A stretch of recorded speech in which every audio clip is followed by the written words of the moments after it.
Halo, selamat malam. Assalamualaikum warahmatullahi wabarakatuh. Balik lagi di channel saya Milo Betavis yang sebentar lagi akan ganti nama menjadi Rezeki Cupang. Ya, malam-malam gini saya pengen sedikit berbagi kisah dan cerita nih mengenai mengenai dunia perairan gitu. Oh ya, sebenarnya kalau kita ngurus ikan cupang itu atau ngurus ikan lah ya, faktor paling penting itu selain pakan adalah kualitas air, bro. Kualitas air itu harus bener-bener dijaga, ya. Harus bener-bener dijaga karena ya itu fatal ketika kalian mau ganti air tapi airnya tidak siap atau tidak begitu baik kualitasnya untuk untuk ikan-ikan kalian tuh, nanti kasihan ikannya ya. Bisa-bisa malah jadi sakit gitu kan, atau kuncup atau dan sebagainya lah, faktor air ya. Jadi menurutku itu faktor air itu sangat penting ya. Dan yang saya mau bahas ini sekarang, enggak semua tempat, enggak semua sumber air di rumah-rumah kita nih bagus ya kan, termasuk rumah saya. Di sini juga airnya kurang bagus. Sebenarnya kalau untuk alat tes gitu belum punya ya. Cuman saya pengalaman dari awal main ikan itu saya lebih ke otodidak. Maksudnya untuk kesehatan ikan dilihat dari kebiasaan dan hal apa yang sering terjadi gitu lah. Ikan mati tiba-tiba lah, atau setelah ganti air malah jadi kuncup lah, malah sakit lah gitu kan. Pertama sih anggapannya pasti kepakan ya, kepakan karena emang pakan kalau nggak bersih sih bisa bikin ikan sakit. Cuman ada beberapa momen tertentu pakan itu selalu saya jaga, bahkan saya bersihin sebaik mungkin gitu ya, meskipun saya nggak tahu si pakan itu masih bawa bakteri atau enggak gitu. Nah, seiring berjalannya waktu dan lihat senior ini, ada beberapa yang menginformasikan bahwa kualitas air juga itu harus benar diperhatiin. Nah, di situ baru mulai searching dan lain-lain gitu loh. Apa sih yang salah nih? Dan masih tetap nggak saya tes karena saya nggak punya alatnya gitu, yang ngomongin soal pH gitu ya. Oh ya, terus sempet juga pakai hanya daun ketapang, terus airnya masih tetap nggak bagus, ikan masih tetap sakit gitu loh. Jadi masih belum ketemu titik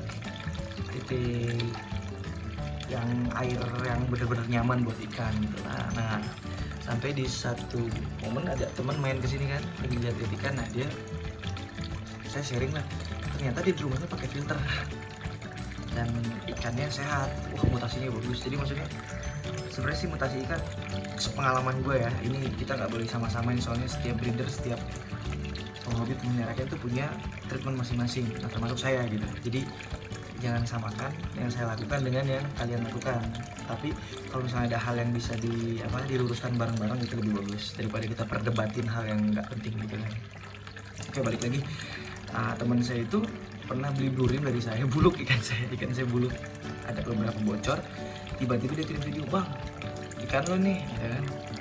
Terus gue lihat, kok cakep ya, jadi bersih gitu, jadi clean, pokoknya jadi bagus lah.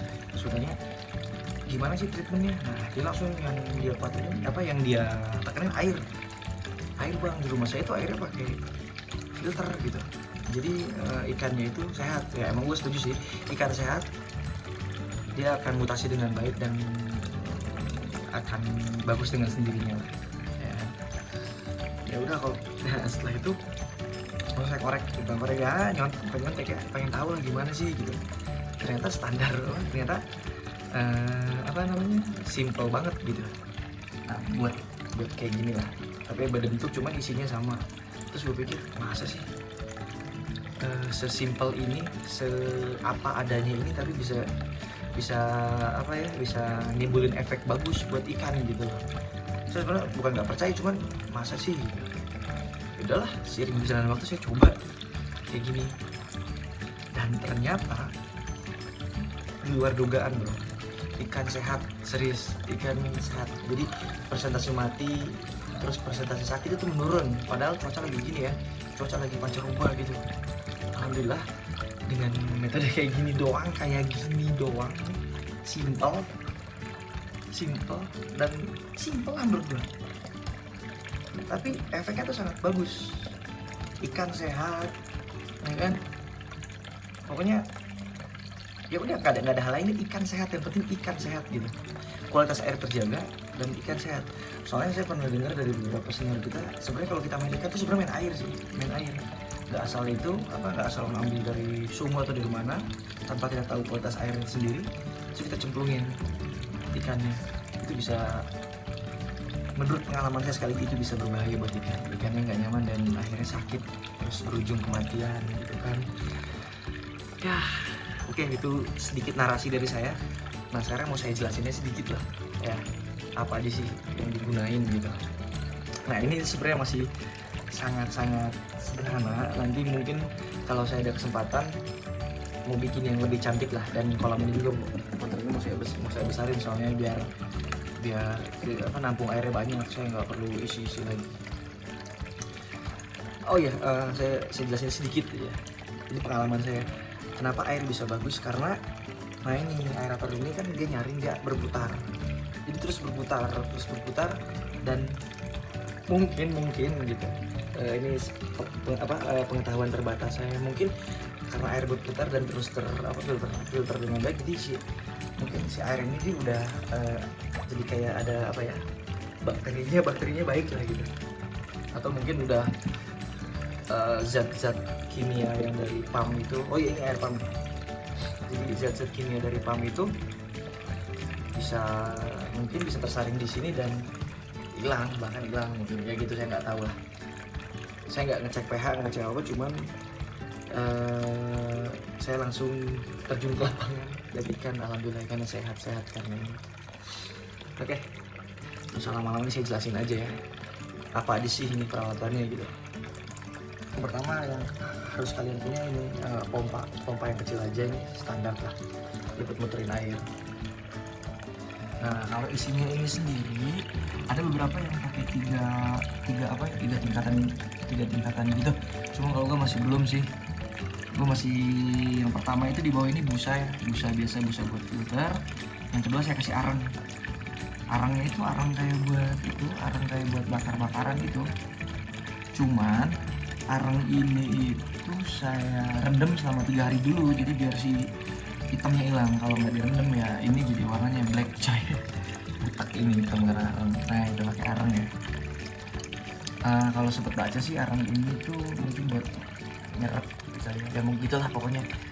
Jadi sekali lagi nih saya itu orangnya jarang banget baca teori gitu. Saya langsung ke praktek aja lah. Teori itu saya nggak terlalu pintar memahami, cuman saya senang praktek orangnya dan saya coba trial gitu. Oke, baik lagi ini busa, arang, terus ini busa. Nah di sini pakai ini. Nah ini apa ya, keramik kering ya kalau nggak salah, pokoknya namanya saya lupa harus tadi googling dulu sebelum bikin video ya. Pokoknya ring keramik ini di toko di toko akuarium ada lah pastinya. Harganya mungkin sepat 15.000 kalau nggak salah, masukin semua lah. Nah di atasnya pakai ini lagi, pakai busa lagi. Pokoknya busa, arang, busa langsung keluar ya. Udah bisa dirunning ini. Jadi setelah kita bikin terus setelah sirkulasi gini jangan langsung dipakai. Minimal kalau saya sih 3 hari gue bisa pakai. Jadi bener-bener yang pertama bener-bener sih ininya udah adjustment dulu lah, udah menyesuaikan dulu dengan saluran air dan lain-lain kesini. Jadi mungkin kotoran-kotoran juga udah hilang tuh, maksudnya udah saling ngendap lah, dan air juga udah ke sirkulasi dengan baik. Baru kita pakai setelah hari ketiga. Nah untuk hari-hari berikutnya misalnya habis, atau kalau bisa sih setengah langsung isi aja, jadi besoknya bisa langsung pakai. Nah kalau saya kan kalau misalnya kita sampai kuras habis nih, karena habis lah, nah kita isi lagi full, disirkulasi lagi semalaman besoknya baru bisa dipakai, atau enggak, sorry 24 jam ya, 24 jam itu baru bisa pakai aman menurut saya. Tapi kadang pernah karena buru-buru air udah kotor gitu ya, misalnya hari ini kan dikuras habis, terus malam dikuras malam karena ngisi air, besok paginya saya harus ngisi beberapa toples. Nah besok paginya langsung saya pakai juga, alhamdulillah gak ada masalah, masih tetap lancar lah teman-teman. Ya gitulah. Terus kamu bisa ini kalian bisa aplikasiin, maksudnya nanti di toples itu bisa ditambah ini ketapang, ekstra ketapang sama garam sedikit. Nah untuk garam itu saya nggak pernah nggak pernah pakai toples. Garam saya langsung taruh di sini aja, kalau saya langsung taruh di sini, jadi biar di toples gak usah terlalu banyak garamnya, kasihan juga ikannya kalau terlalu, nanti kelebihan garam kita kan nggak tahu, nggak ngerasain juga airnya.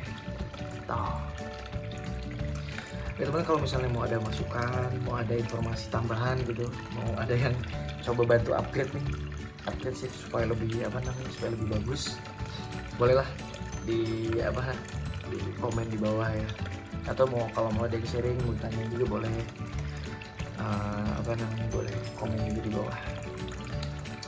Oke bro, teman-teman, kawan-kawan, cukup segini aja video dari saya. Mudah-mudahan bermanfaat dan bisa jadi solusi lah buat teman-teman yang mungkin di rumahnya itu airnya kurang bagus. Oke, kalau bisa sih beli alat pengecek air tuh, pH dan lain-lain tuh, itu lebih bagus lah buat make sure gitu. Kalau saya nggak pakai itu karena alhamdulillah udah berhasil ngamanin si air ini, bikin ikannya nyaman lah. Oke teman-teman, segitu aja video dari saya, mudah-mudahan bisa ngasih pencerahan ya buat kalian semua.